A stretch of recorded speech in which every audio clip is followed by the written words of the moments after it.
Karbohidrat atau hidrat arang adalah suatu zat gizi yang fungsi utamanya sebagai penghasil energi, di mana setiap gramnya menghasilkan 4 kalori. Walaupun lemak menghasilkan energi lebih besar, namun karbohidrat lebih banyak dikonsumsi sehari-hari sebagai bahan makanan pokok, terutama pada negara sedang berkembang. Secara umum, definisi karbohidrat adalah senyawa organik yang mengandung atom karbon, hidrogen, dan oksigen, dan pada umumnya unsur hidrogen dan oksigen dalam komposisi menghasilkan H2O. Di dalam tubuh karbohidrat dapat dibentuk dari beberapa asam amino dan sebagian dari gliserol lemak. Akan tetapi, sebagian besar karbohidrat diperoleh dari bahan makanan yang dikonsumsi sehari-hari, terutama sumber bahan makanan yang berasal dari tumbuh-tumbuhan. Metabolisme karbohidrat adalah proses kimia yang berlangsung dalam tubuh makhluk hidup untuk mengelola karbohidrat, baik itu reaksi pemecahan atau katabolisme maupun reaksi pembentukan atau anabolisme. Bentuk karbohidrat terpenting adalah glukosa, yaitu suatu senyawa gula sederhana atau monosakarida. Dipahami terdapat di setiap makhluk hidup untuk proses metabolisme ini.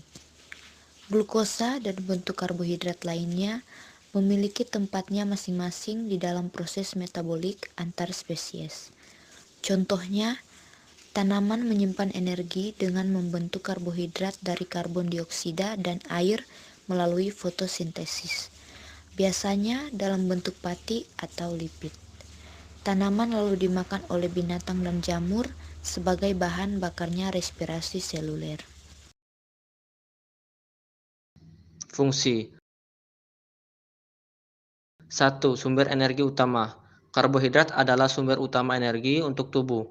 Setelah dikonversi menjadi glukosa, karbohidrat digunakan oleh sel-sel untuk memproduksi energi. 2.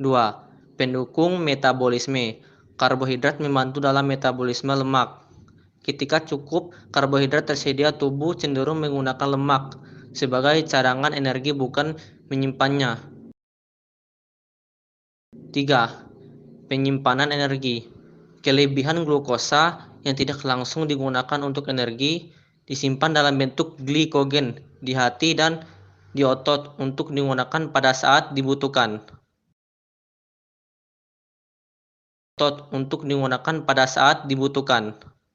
4.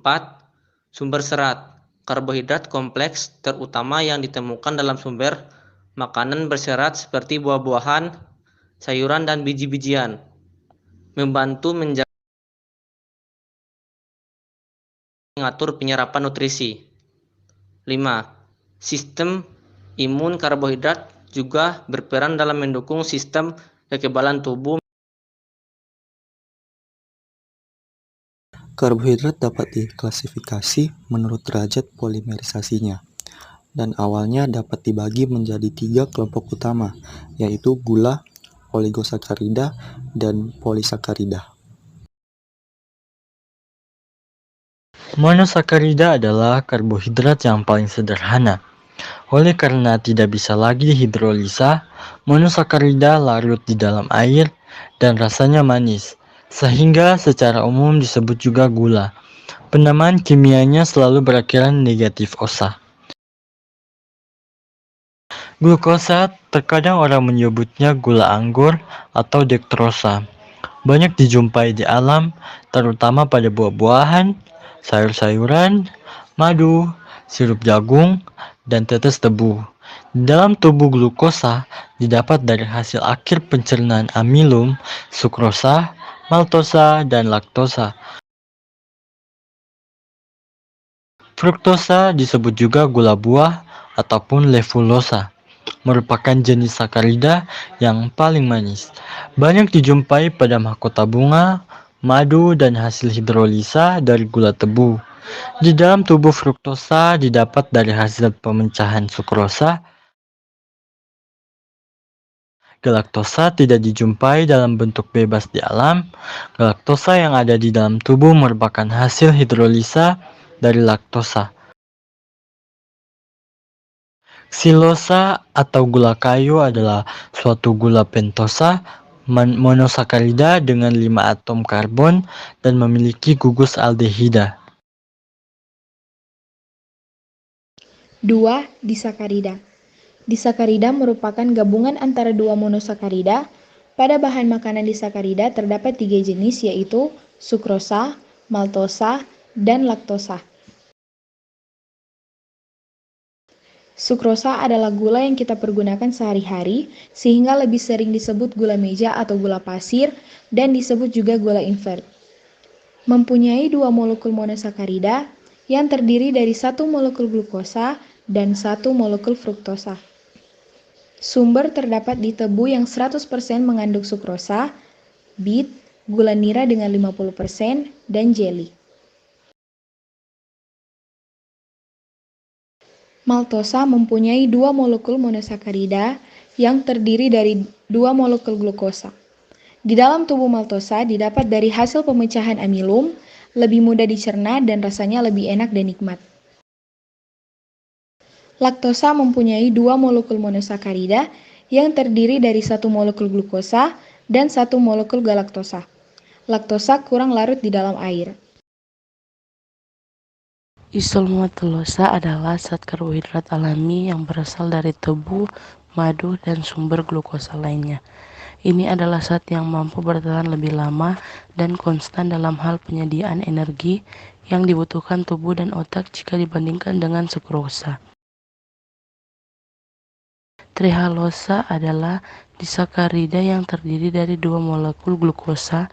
Senyawa ini dapat ditemukan dalam berbagai organisme, termasuk bakteri, jamur, dan invertebrata. Trihalosa berperan sebagai sumber energi dan melibatkan dalam perlindungan sel terhadap stres seperti kekeringan. Oligosakarida. Oligosakarida merupakan gabungan dari molekul-molekul monosakarida yang jumlahnya antara 2 sampai dengan 10 molekul monosakarida.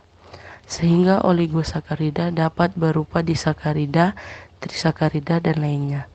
Oligosakarida terbagi atas yaitu malto-oligosakarida dan oligosakarida lainnya dengan komponen seperti rafinosa, stakiosa, dan pati termodifikasi.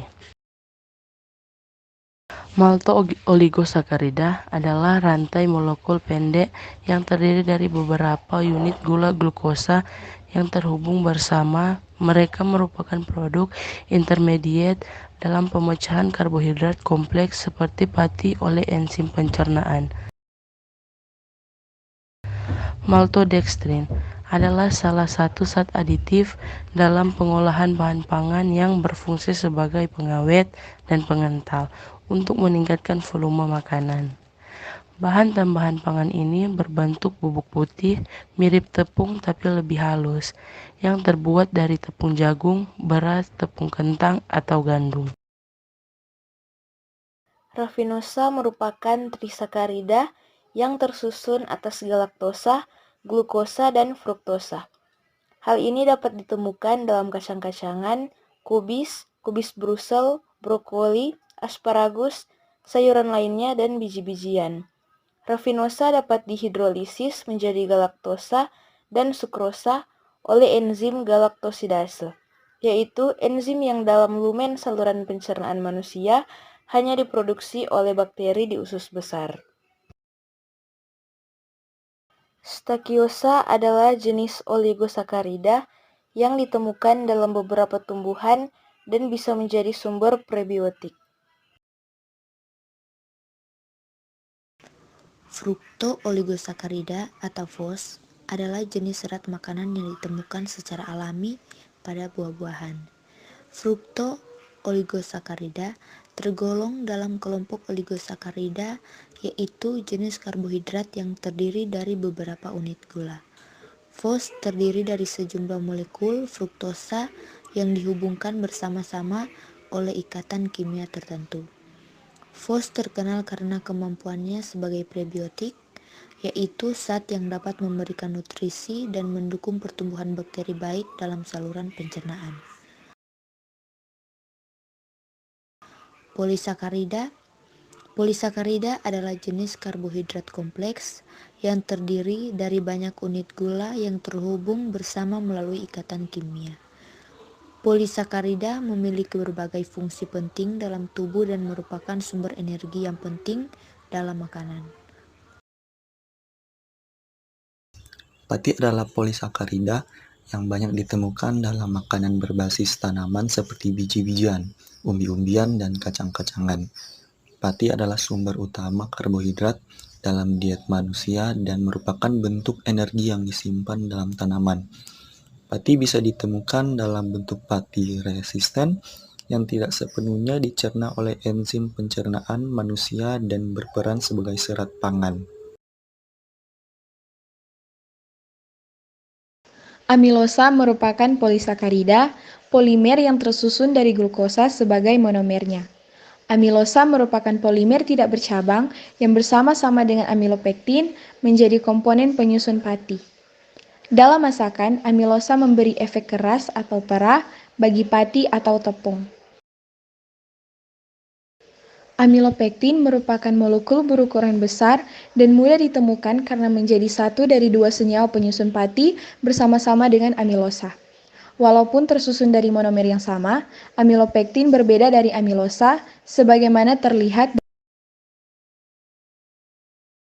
Pati termodifikasi adalah pati yang gugus hidroksilnya telah diubah lewat suatu reaksi kimia, esterifikasi, eterifikasi, atau oksidasi, atau dengan mengganggu struktur asalnya.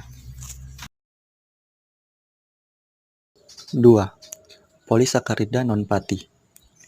Polisakarida non-pati berasal dari tumbuhan yang membantu membentuk bagian struktural seperti dinding sel. Jenis komponen polisakarida non-pati adalah glikogen, selulosa, pektin, dan hemiselulosa. Glikogen adalah polisakarida yang banyak ditemukan di dalam tubuh hewan, termasuk manusia. Glikogen disimpan dalam hati dan otot sebagai cadangan energi. Ketika tubuh membentuk energi ekstra, glikogen diubah menjadi glukosa dan dilepaskan ke dalam darah untuk digunakan oleh sel-sel tubuh. Selulosa hampir 50% karbohidrat yang berasal dari tumbuh-tumbuhan adalah selulosa. Karena selulosa merupakan bagian yang terpenting di dinding sel tumbuh-tumbuhan. Selulosa tidak dapat dicerna oleh tubuh manusia. Oleh karena itu, tidak ada enzim untuk memecah selulosa. Meskipun tidak dapat dicerna, selulosa berfungsi sebagai sumber serat yang dapat memperbesar volume dari feses, sehingga akan memperlancar defekasi. Penyakit yang berhubungan dengan karbohidrat. Diabetes. Diabetes atau juga disebut kencing manis adalah kondisi ketika kadar gula dalam darah tinggi. Galaktosemia. Galaktosemia adalah kelainan metabolisme yang mengakibatkan tubuh tidak mampu memecahkan gula jenis galaktosa dengan baik. Penyakit McArdle. Penyakit McArdle atau penyakit penyimpanan glikogen tipe 5 adalah kelainan bawaan resesif autosomal yang disebabkan oleh ketidakmampuan menguraikan glikogen dalam sel-sel otot karena mutasi gen.